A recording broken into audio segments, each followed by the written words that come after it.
দ্বিতীয় বিয়ে করে নতুন স্বামীর সাথে নির্ঝঞ্ঝাট ঘর বাঁধতে মায়ের কাছে নিজের ছোট্ট শিশুই পথের কাঁটা।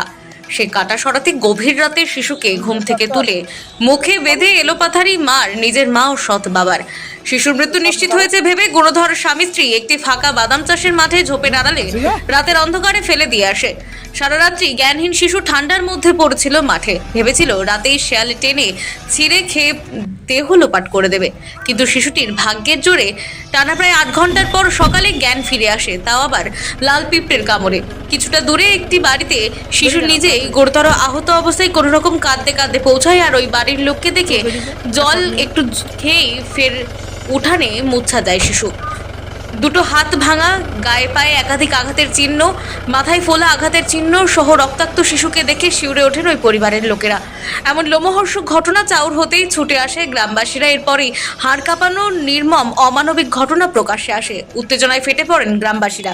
ভাই, আপনার নাম? আমার নাম দীপ পাত্র। আপনারা কি করে বুঝতে পারলেন, মানে জানলেন কি করে? আমি ঘরে ছিলাম না, ঘরে যখন বাড়ি থেকে ফিরি, ঘরে যখন বাড়িতে আসি তখন দেখি আমার মা আমাকে বললো যে একটা বাচ্চা আমাদের বাড়িতে এসছে, তো খুব অসুস্থ। কেন, কি হয়েছে? যে ওর নাকি বাবা আর ওর মা ওকে মেরে ওরা হাত টাত ফুলিয়ে দিয়েছে। এবং কোথায় বাড়ি বললো, এই যে পাশে বাড়ি যে ওখানকার।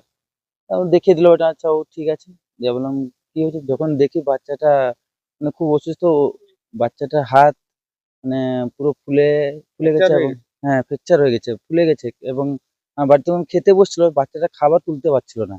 এবার বাচ্চাটা যখন খাওয়া শেষ হলো, কিছুক্ষণ পর আমি ওকে জিজ্ঞেস করলাম, বাবু কি হয়েছে?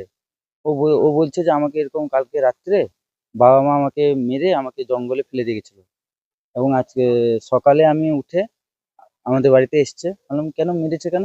না, শুধু শুধু মারবে, আর আমি একটু দুষ্টামি করি বলে। এবং সারা রাত মারে, প্রায় বলতে গেলে 1-1.5 মাস হয়ে গেল আমার উপর প্রত্যেক দিনই মারছে। ওর যে বাবা, ওর নিজের বাবা? না, আমি যতটুকু শুনি যে ওনার এখন বর্তমানে নিজের বাবা নেই, ওর নিজের বাবা মারা গেছে। মা নিজের? হ্যাঁ, মা নিজের। তারপর পুলিশকে খবর দিল? হ্যাঁ, তারপরে পুলিশকে খবর দিল। পুলিশ উদ্ধার করে? হ্যাঁ।